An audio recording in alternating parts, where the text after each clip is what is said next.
Hello നമസ്കാരം, എല്ലാവർക്കും പുതിയൊരു വീഡിയോയിലേക്ക് സ്വാഗതം. ഇന്ന് ഒരു പ്രത്യേക ദിവസമാണ് കേട്ടോ. എൻ്റെ വിനുക്കുട്ടൻ്റെ പിറന്നാളാണ്. ആ വിശേഷങ്ങളാണ് ഇന്നത്തെ വീഡിയോയിലുള്ളത്. അത് വിചാരിച്ച് വളരെ ആർഭാടമായതൊന്നല്ല, ചെറിയ തോതിൽ അവനിഷ്ടപ്പെട്ട ഭക്ഷണങ്ങൾ ഒരുക്കി ചെറിയൊരു പിറന്നാൾ. അപ്പോൾ രാവിലെ തന്നെ ഞാൻ നേരത്തെ എഴുന്നേറ്റു. രാവിലെ കറി വെച്ച് പൂരിയാണ് ഉണ്ടാക്കുന്നത്. പൂരി ഉണ്ടാക്കുന്നത് കൊണ്ട് രാവിലെ കറിയാക്കി വെച്ച ശേഷം ഞാൻ വേഗം പോയി കുളിച്ചു, വിളക്ക് കത്തിച്ചു.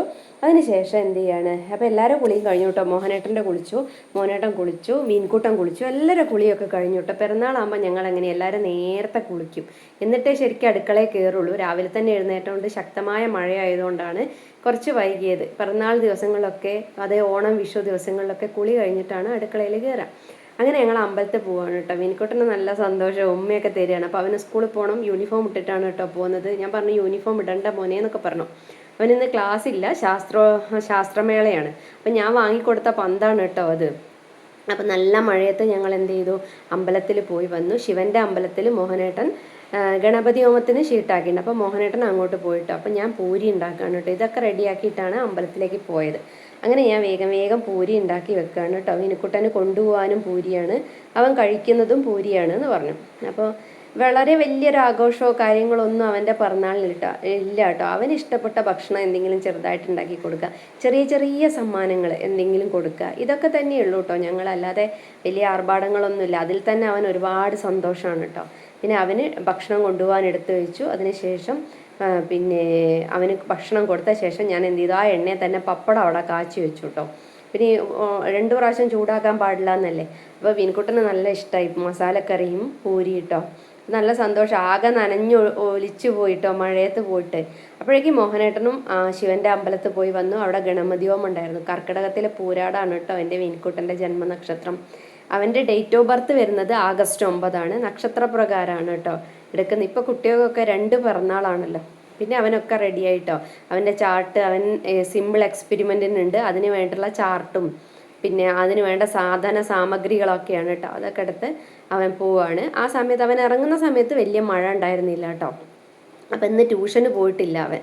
പിന്നെ അവൻ പോയി. അത് കഴിഞ്ഞിട്ട് ഞാൻ കുറച്ചു നേരം അവിടെ ഇരുന്നു. കുറച്ചു നേരം ഇരുന്ന് അമ്മേനുമായിട്ടൊക്കെ സംസാരിച്ചൊക്കെ വന്ന ശേഷമാണ് എന്ത് ചെയ്യാൻ പോയത്, ഞാൻ അടുക്കളയിലേക്ക് വന്നിട്ട് ഞങ്ങൾ കഴിച്ച പാത്രങ്ങളൊക്കെ കഴുകി വെച്ചു. ഞാൻ എൻ്റെ ഡ്രസ്സൊക്കെ ഒന്ന് മാറ്റി പിന്നെ അടുക്കളയൊക്കെ ഒന്ന് ആക്കി വെച്ചു. പിന്നെ അകങ്കൊലി ഒന്ന് അടിച്ചു വാരി. ഇന്നത്തെ ദിവസം അങ്ങനെ രാവിലെ തന്നെ അടിച്ച് തിരുമ്പുക, തുടയ്ക്കുക, അങ്ങനത്തെ പരിപാടിയൊന്നും ചെയ്യില്ല കേട്ടോ. വിശേഷ ദിവസങ്ങളിൽ ഞങ്ങൾ അങ്ങനെ ചെയ്യാറില്ല. അപ്പോൾ അലക്കാനുള്ളതൊക്കെ അവിടെ വെച്ചു, അധികമൊന്നുമില്ല. പിന്നെ അങ്ങനെ അടിച്ച് അങ്ങനെയൊന്നും ഞങ്ങൾ ചെയ്യില്ല കേട്ടോ. അതെന്തുകൊണ്ടാണെന്ന് ചോദിച്ചാൽ എനിക്ക് അറിഞ്ഞുകൂടാ. ചെറുതായിട്ടൊക്കെ ഇങ്ങനെ ഇതാവും. അപ്പോൾ അവിടെ വെച്ചു. അത് കഴിഞ്ഞിട്ട് അടുക്കളയൊക്കെ വൃത്തിയാക്കി വെച്ച ശേഷം പായസത്തിനുള്ള ശർക്കര, ഇവൻ പാൽപ്പായസം കുടിക്കില്ല കേട്ടോ. മോന് അവനിഷ്ടം ശർക്കര പായസം. അതുകൊണ്ട് ശർക്കര പായസം ഉണ്ടാക്കാമെന്ന് വിചാരിച്ചു. ശതശതം മോഡൽ പായസം വെക്കാമെന്നാണ് വിചാരിച്ചു. അതിലുള്ള ഇതെല്ലാം മോഹനേട്ടൻ പഴവും ചുക്കുപൊടിയൊക്കെ കൊണ്ടുവരാൻ മറന്നു. പക്ഷെ എന്നാലും ഞാൻ വിചാരിച്ചു ശർക്കര പായസം തന്നെ വെച്ചേക്കാന്ന്. പിന്നെ കോളിഫ്ലവർ അത് ഫ്രൈ ചെയ്യുന്നതും അവനിഷ്ടമാണ്. അപ്പോൾ അവന് വേണ്ടിയിട്ടാണ് ഞാൻ വിചാരിച്ചത്. സ്കൂള് നേരത്തെ വിടും എന്ന് വിചാരിച്ചിട്ടാണ് ഇതൊക്കെ ഉണ്ടാക്കിയത്. ഇന്ന് പഠനം ഇല്ലല്ലോ, കാരണം ഈ എക്സ്പെരിമെൻ്റ് മാത്രമല്ലേ. കഴിഞ്ഞ വർഷം നേരത്തെ വിട്ടുണ്ടായിരുന്നു, അതുപോലെ വിടുമെന്നാണ് വിചാരിച്ചത്.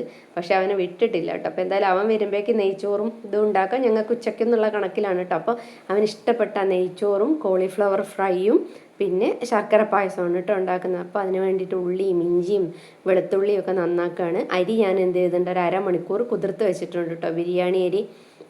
അത് കഴിഞ്ഞിട്ട് കോളിഫ്ലവറൊക്കെ നല്ല വൃത്തിയിൽ കഴുകിയൊക്കെ അരിഞ്ഞ് വെച്ച ശേഷം മഞ്ഞളും ഉപ്പും ഇട്ട വെള്ളത്തിലേക്ക് ഇട്ടിട്ട് ഒരു 2-3 മിനിറ്റ് തിളപ്പിച്ചിട്ട് അതൊന്ന് അടച്ചു വെക്കുകയാണ് കേട്ടോ. അപ്പോൾ അതും അവിടെ കിടന്നാകുമ്പോഴേക്ക് നമുക്ക് ഓരോരോ ജോലികൾ ചെയ്യാനുണ്ട്. ഇനിയാണ് പായസം വെക്കാൻ തേങ്ങ ചിരവി തന്നില്ല. മോനേട്ടൻ ചിരവി തരാമെന്നൊക്കെ പറഞ്ഞു, പക്ഷെ മോനേട്ടൻ ചിരവി തന്നില്ല കേട്ടോ. അപ്പോൾ ഞാൻ വിചാരിച്ചു ഏതായാലും ഇനി നെയ്ച്ചോറാക്കി വെച്ച ശേഷം നമുക്കതാക്കാം. എളുപ്പത്തിലുള്ള നെയ്ച്ചോറാണ്. ചിലപ്പോൾ നിങ്ങളൊന്നും ഉണ്ടാക്കുന്ന പോലെ ആയിരിക്കില്ല കേട്ടോ ഞാൻ കുറച്ച് കറുവപ്പട്ടയും എന്താ പറയുക, അങ്ങനെ ഏലക്കായ ഗ്രാമ്പൂ ഇതൊക്കെ ഇടും. പിന്നെ കുറച്ച് ഇഞ്ചി വെളുത്തുള്ളി പേസ്റ്റും കുറച്ച് ഉള്ളി, അതൊക്കെ തന്നെയുള്ളൂ കേട്ടോ. അങ്ങനെയാണ് എൻ്റെ ഒരു നെയ്ച്ചോറ്. അല്ലാതെ കേമമായിട്ടുള്ള നെയ്ച്ചോറൊന്നല്ല കേട്ടോ. പക്ഷെ വിനുക്കുട്ടന് ഇഷ്ടമാണ്. എനിക്ക് പിന്നെ നെയ്ച്ചോറൊന്നും അത്ര ഒരു ഇഷ്ടമൊന്നുമല്ല. പണ്ട് കഴിച്ച് മടുത്തിട്ടാണെന്ന് തോന്നുന്നു. വലിയ ഇഷ്ടമല്ല, അവനിഷ്ടമാണ്. അപ്പോൾ അവൻ്റെ ഇഷ്ടമാണല്ലോ നമ്മൾ നോക്കുക. ഇന്ന് സദ്യ വെക്കാന്ന് വെച്ചാൽ അവൻ കഴിക്കില്ല, സദ്യ വെച്ചാലൊന്നും അവൻ ഇഷ്ടമല്ല. പിന്നെ നമുക്ക് കുട്ടികളെ ഇഷ്ടത്തിന് അവർ കഴിക്കുകയല്ലേ വേണ്ടത്, അതല്ലേ സന്തോഷം. അപ്പോൾ അവൻ പറഞ്ഞു എൻ്റെ ഡേറ്റ് ഓഫ് ബർത്തിന് അമ്മ പായസമൊന്നും വേണ്ട, അന്ന് കേക്ക് കട്ട് ചെയ്യുക, പിന്നെ എന്ത് ചെയ്യുക, പിന്നെ സദ്യ അന്ന് വെച്ചാൽ മതി, ഇന്ന് സ്കൂളും ഉണ്ടല്ലോ. അപ്പം നെയ്ച്ചോറാണ് അവന് ഏറ്റവും ഇഷ്ടം, നെയ്ച്ചോറും കോളിഫ്ലവർ പൊരിച്ചതൊക്കെ. അപ്പം അതുകൊണ്ടാണ് ഇന്ന് ഇങ്ങനെ ഉണ്ടാക്കാമെന്ന് വിചാരിച്ചത് കേട്ടോ. അങ്ങനെ അരിയൊക്കെ നല്ലോണം വറുത്ത് അതൊക്കെ റെഡിയാക്കി. ഇനി പായസത്തിനേക്കുള്ള തേങ്ങ ചിരവാണ് കേട്ടോ. മോഹനേട്ടൻ ചിരവി തരാൻ പറഞ്ഞ് മറന്നുപോയതാ. ഈ തേങ്ങ ചിരവലൊരു പണിയാണ് കേട്ടോ പായസത്തിന്. പൊതുവേ എനിക്ക് അത്ര ഇഷ്ടമില്ലാത്തൊരു പണിയാണ് തേങ്ങ ചിരവലും പിന്നെ പാത്രം കഴുകലും. ഇത് രണ്ടും എനിക്ക് ഭയങ്കര മടിയാണ്. അപ്പോഴേക്കും ഞാൻ തേങ്ങയൊക്കെ ചിരകി വരുമ്പോഴേക്കും നമ്മൾ നെയ്ച്ചോറൊക്കെ പാകമായി അങ്ങനെ റെഡിയായി. അത് ഞാൻ വേറൊരു പാത്രത്തിലേക്ക് ഒഴിച്ചു വെച്ചു കേട്ടോ. ഇനി ഈ പാത്രം കഴുകിയിട്ട് വേണം എനിക്ക് പായസത്തിനുള്ള അരി വേവിക്കാൻ വേണ്ടിയിട്ട് കേട്ടോ. അധികം പാത്രം ഞാൻ എടുക്കില്ല, എനിക്ക് കുക്കറില്ലാഞ്ഞിട്ടല്ല, പക്ഷെ എനിക്ക് മടിയായി. കുറേ പാത്രം എടുത്ത് വെച്ചാൽ ഇതൊക്കെ കഴുകണ്ടേ, എന്തായാലും കഴുകണം. അപ്പോൾ അതുകൊണ്ട് വേണ്ടിയിട്ട് അപ്പം ഞാൻ എന്ത് ചെയ്യുകയാണ്, പിന്നെ ആ നെയ്ച്ചോറിലേക്ക് കുറച്ച് അണ്ടിപ്പരിപ്പും മുന്തിരിയും ഒക്കെ ഒന്ന് വറവിടുകയാണ്. കൂടെ ഉള്ളിയും കൂടെ ഒന്ന് വഴറ്റിയിട്ടുണ്ട്. അപ്പോൾ ആ ഉള്ളി ഒന്ന് വാടുന്ന സമയം കൊണ്ട് എന്ത് ചെയ്യുകയാണ്, ഞാൻ അപ്പുറത്തെ അടുപ്പിലേക്ക് പിന്നെ പായസത്തിനുള്ള അരി കുക്കറിൽ വേവിക്കാൻ വെക്കുകയാണ് കേട്ടോ. അടുപ്പിലൊക്കെ വെക്കണം എന്നുണ്ടായിരുന്നു, പിന്നെ മഴ കാരണം ഒരു മടി. എന്ത് മഴയാണെന്നറിയോ, ഭയങ്കര മഴയാട്ടോ. ഇന്ന് രാവിലെ തൊട്ടേ ഞങ്ങൾ അമ്പലത്തിൽ പോകുമ്പോൾ തൊട്ടേ മഴയാണ്. അപ്പോൾ അതുകൊണ്ട് തന്നെ എനിക്ക് അടുപ്പൊക്കെ കത്തിക്കാൻ എന്തോ ഒരു മടിയാണ്. അപ്പോൾ അതുകൊണ്ട് ഇങ്ങനെ ഒരു നനവ് പോലെയല്ലേ, അപ്പോൾ അതുകൊണ്ട് പിന്നെയൊക്കെ ഗ്യാസിൽ തന്നെ ആക്കാമെന്ന് വിചാരിച്ചു. അങ്ങനെ ഉരുളിയിലൊക്കെ പായസം വെക്കണം എന്നൊക്കെ വിചാരിച്ചു, പക്ഷെ ഒന്നും നടന്നില്ല.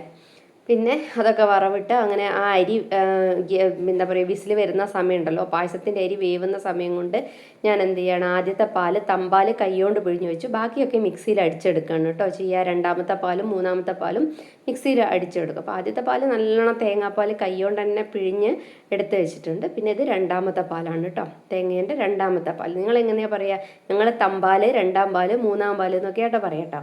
അത് കഴിഞ്ഞിട്ട് എന്താണ് ഞാൻ വിചാരിച്ചു, എന്നാൽ പിന്നെ കോളിഫ്ലവറിനെ പൊരിക്കണമല്ലോ, ആ ഫ്രൈ ചെയ്യാൻ വേണ്ടിയിട്ടുള്ള ആ കൂട്ട് അത് റെഡിയാക്കാമെന്ന് വിചാരിച്ചു. അപ്പോൾ അതിന് വേണ്ടിയിട്ട് കുറച്ച് ഉപ്പും പിന്നെ മുളക് പൊടിയും മഞ്ഞൾപ്പൊടിയും കുറച്ച് വെളിച്ചെണ്ണയും ഇഞ്ചിയും വെളുത്തുള്ളിയും പേസ്റ്റും അതൊക്കെ കൂടി ഒന്ന് എന്താ പറയുക കൂട്ടി, പിന്നെ അതിലേക്ക് കുറച്ച് മൈദപ്പൊടി, പിന്നെ കുറച്ച് കോൺഫ്ലവറാണ് കേട്ടോ. ഈ മൈദപ്പൊടി ഒന്നും ഞങ്ങൾ ഉപയോഗിക്കാത്ത സാധനമാണ്. പിന്നെ ഇതൊന്ന് വറുത്ത് കൊടുക്കാൻ വേണ്ടിയിട്ട് കുറച്ച് വാങ്ങിയതാണ്. പിന്നെ അതൊക്കെ കൂട്ട് റെഡിയാക്കി അതൊന്ന് എന്ത് ചെയ്യുക, അതൊക്കെ ഒന്ന് പിടിച്ചോട്ടെ എന്ന് വിചാരിച്ചൊന്ന് റെസ്റ്റ് ചെയ്യാൻ വേണ്ടി കൈകൊണ്ടൊക്കെ നല്ലോണം എല്ലാ മസാലകളും അതിൻ്റെ അതെല്ലാം കോളിഫ്ലവറിലേക്ക് ആക്കി അത് ഞാൻ എന്ത് ചെയ്യണം, ഒരു മൂലക്കിലേക്ക് വെക്കണം. ഇനി പായസത്തിൻ്റെ പണി കഴിഞ്ഞിട്ട് എന്ത് ചെയ്യുള്ളൂ, ഇത് വറുക്കാൻ തുടങ്ങുള്ളൂ. അപ്പോഴേക്കും നമ്മൾ കുക്കറിൽ വെച്ച ആ അരി ഒരു 2 വിസിലേ വരുത്തിയിട്ടുള്ളൂ കേട്ടോ. എന്നിട്ട് ഞാൻ എന്ത് ചെയ്യുന്ന പറയാം, ആ മൂന്നാം പാലിൽ ഞാൻ ഇതൊന്ന് വേവിച്ചെടുക്കും കേട്ടോ. മൂന്നാം പാലിൽ ഈ അരി ഒന്നിന് നല്ലോണം വേവിച്ചെടുക്കും. എന്നിട്ടാണ് ആ ഒരു ടേസ്റ്റ് വരുമല്ലോ, അതൊന്ന് വെന്ത് വറ്റി വരുമ്പോൾ ഞാൻ എന്തൊക്കെയോ അതിലേക്ക് ശർക്കരപ്പാനി ഒഴിച്ചു കൊടുത്തു കേട്ടോ. ഇനി ആ ശർക്കരപ്പാനി അതുകൂടെ ഒന്ന് കുറുകി വരുമ്പോഴേ രണ്ടാം പാൽ ഒഴിക്കുള്ളൂ. അപ്പോൾ ആ ശർക്കരപ്പാനിയിൽ ഒന്ന് നല്ലോണം തിളച്ച് കുറുകി വരട്ടെ. അത് കഴിഞ്ഞിട്ട് ഞാൻ എന്ത് ചെയ്തു, അത് വെക്കുന്ന സമയം കൊണ്ട് പാത്രങ്ങൾ കുഞ്ഞു കൂടിയിട്ടുണ്ട് കേട്ടോ. അത് രണ്ടാമത്തെ പ്രാവശ്യമുള്ള പാത്രം കഴുകലാണേ. അപ്പോൾ ഇനി ഈ പാത്രം കൂടെ കഴുകണം. അപ്പോൾ അത്രയും പാത്രങ്ങൾ അത് ഞാൻ അങ്ങനെ ചെയ്തുകൊണ്ടിരിക്കുക, അപ്പം കഴുകാൻ നിന്നില്ല. ഓരോന്ന് ഒഴിയുന്നതിന് വേഗം വേഗം മറ്റു കാര്യങ്ങൾ ചെയ്തുകൊണ്ടാണ് ഇത്രയും പാത്രങ്ങൾ വന്നിട്ട്. ഇനിയുണ്ടാവും, ഇനി അടുത്ത സെറ്റ് പാത്രങ്ങളുണ്ടാവും. അപ്പോൾ ഉള്ള പാത്രം അവിടെ കഴുകട്ടെ, അല്ലെങ്കിൽ എനിക്ക് ദേഷ്യം വരണ്ടല്ലോ എന്ന് വിചാരിച്ചിട്ട് കേട്ടോ. അപ്പോൾ എല്ലാ പാത്രങ്ങളും അവിടെ കഴുകി വെക്കുകയാണ് കേട്ടോ. ഇനിയിപ്പം അത് കഴിഞ്ഞപ്പോഴേക്ക് അത് തിളച്ച് വന്നപ്പോഴേക്ക് ഞാൻ എന്ത് ചെയ്തു, അതിലേക്ക് പിന്നെ രണ്ടാം പാലും ഒഴിച്ചു കേട്ടോ. രണ്ടാം പാലും ഒഴിച്ച് ഒക്കെ റെഡിയായി. ഇനി ഫസ്റ്റ് തമ്പാൽ മാത്രമേ ഒഴിക്കേണ്ടുള്ളൂ കേട്ടോ. അപ്പോൾ രണ്ടാം പാലും ഒഴിച്ചും ഒന്നാം പാലും ഒഴിക്കണം.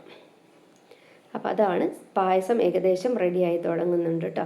പിന്നെ ഞാൻ അതിലേക്ക് എന്ത് ചെയ്തിട്ടുണ്ട്, അതൊന്ന് ആ രണ്ടാം പാലൊക്കെ തിളച്ച് ഒന്ന് കുറുകി വന്നപ്പോൾ ഞാൻ അതിലേക്ക് കുറച്ച് നെയ്യിട്ട്, ഈ സമയത്താണ് നമ്മൾ എന്ത് ചെയ്യുക, ചുക്കുപൊടിയും പഴവും ഒക്കെ ഇടേണ്ട സമയമാണ് കേട്ടോ. ശതശുദ്ധമാണെങ്കിൽ പഴം, ചുക്കുപൊടി, ഏലക്കപ്പൊടി ഒക്കെ ഇടേണ്ട ഒരു സമയമാണ്. പക്ഷേ ഞാൻ എന്ത് ചെയ്തിട്ടുണ്ട്, എനിക്ക് ഈ പറഞ്ഞ സാധനം ഒന്നും കിട്ടിയിട്ടില്ല, മോനോടെ മറന്നുപോയി. അതുകൊണ്ട് ഞാൻ എന്ത് ചെയ്തു, കുറച്ച് നെയ്യാക്കി കുറച്ച് ഏലക്ക. അതേപോലെ എനിക്ക് മടിയുള്ളൊരു കാര്യമാണ് ഈ ഏലക്ക പൊടിക്കില്ല. അപ്പോൾ അതുകൊണ്ട് എന്താ പറയുക, ഞാൻ ഏലക്കായ ഒരുമിച്ച് വാങ്ങിയിട്ട് നല്ലോണം പഞ്ചസാരയും കൂട്ടിയിട്ട് പൊടിച്ച് അവിടെ വെച്ചു.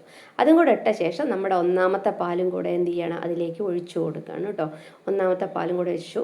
അത് കഴിഞ്ഞിട്ട് ഞാനതൊന്ന് ഇളക്കി, അത് പിന്നെ തിളപ്പിക്കുന്നില്ല കേട്ടോ. ഒന്നാം പാൽ ഒഴിച്ചിട്ട് പിന്നെ തിളപ്പിക്കുന്നില്ലേ, അതൊന്ന് റെഡിയാക്കി വെച്ചു. അത് കഴിഞ്ഞിട്ട് ഇത് ഭഗവാന് വേണ്ടിയിട്ട് ഞാൻ എന്ത് ചെയ്യാണ്, പൂജാമുറിയിൽ കൊണ്ടാക്കിയിട്ട് എന്ത് മധുരം ഉണ്ടാക്കിയാലും ഞാൻ എന്ത് ചെയ്യും, അത് കുറച്ച് ഭഗവാന്റെ മുന്നിൽ നമ്മൾ നേദിക്കാൻ വേണ്ടിയിട്ട് വെക്കും. ആ ഒരു പ്രസാദം ഞാൻ ഇതിൽ കൊണ്ടൊഴിച്ച ശേഷമാണ് ഞങ്ങളത് കുടിക്കാനെടുക്കുക. പിന്നെ ഞങ്ങളത് കഴിക്കണം എന്നുണ്ടെങ്കിൽ അങ്ങനെയാണ് ചെയ്യുക കേട്ടോ. മധുരമൊക്കെ ഉണ്ടാക്കി കഴിഞ്ഞാൽ അത് കഴിഞ്ഞിട്ടാണ് ഞാൻ എന്ത് ചെയ്യുന്നത്. ഇപ്പം സമയം എത്രയെന്ന് അറിയാം, 12:45 1 മണിയാവാനായിട്ട് കേട്ടോ. അതാണ് 1 മണി. അപ്പം അമ്മ ഭക്ഷണം കഴിച്ചോ, മോഹനം വന്നോ എന്നൊക്കെ ചോദിച്ചിട്ട് ഇന്ന് ലൈവൊന്നും ഞാൻ ഇട്ടിട്ടില്ല കേട്ടോ. അപ്പോൾ അമ്മേനോട് സംസാരിച്ചുകൊണ്ട് ഞാൻ എന്ത് ചെയ്യാണ്, ഈ കോളിഫ്ലവർ ഇങ്ങനെ പൊരിച്ചെടുത്തുകൊണ്ടിരിക്കുകയാണ് കേട്ടോ. അപ്പോൾ ഈ കോളിഫ്ലവറിൻ്റെ പണിയും കൂടി ആയിക്കഴിഞ്ഞാൽ ഏകദേശം കഴിയും. പാത്രങ്ങളൊക്കെ കഴുകി കഴിഞ്ഞിട്ടുണ്ട്. പിന്നെ അങ്ങനെ ഓരോ ട്രിപ്പായിട്ട് അതെല്ലാം വറുത്തെടുത്ത് വെക്കുകയാണ് കേട്ടോ. പിന്നെ അവസാനം ഇതിൻ്റെ മുകളിൽ കുറച്ച് കരുവേപ്പിലയൊക്കെ ഇടുമെന്നൊന്നും എനിക്കറിയില്ല. ഞാൻ ഇങ്ങനെയൊക്കെയാണ് ചെയ്യാറ്, എനിക്ക് അത്രേ അറിയുള്ളൂ. അപ്പം ഞാൻ അറിയുന്ന പോലെ, പക്ഷെ അവനിഷ്ടമാണ് കേട്ടോ, ഞാൻ എന്തുണ്ടാക്കി കൊടുത്താലും അവനിഷ്ടമാണ് ഇപ്പോൾ. അപ്പോൾ അങ്ങനെ എൻ്റെ ഭക്ഷണമൊക്കെ ആയി. ഇതാണ് വിനിക്കുട്ടന് വേണ്ടി ഞാൻ ഒരുക്കിയ സർപ്രൈസ്. എൻ്റെ വീഡിയോ ഞാനിവിടെ വൈൻഡപ്പ് ചെയ്യാണ്. എല്ലാവർക്കും വീഡിയോ ഇഷ്ടമാവുകയാണെങ്കിൽ ഹൈപ്പ് ചെയ്ത് സപ്പോർട്ട് ചെയ്യണേ, ലൈക്കും ചെയ്യണേ. താങ്ക്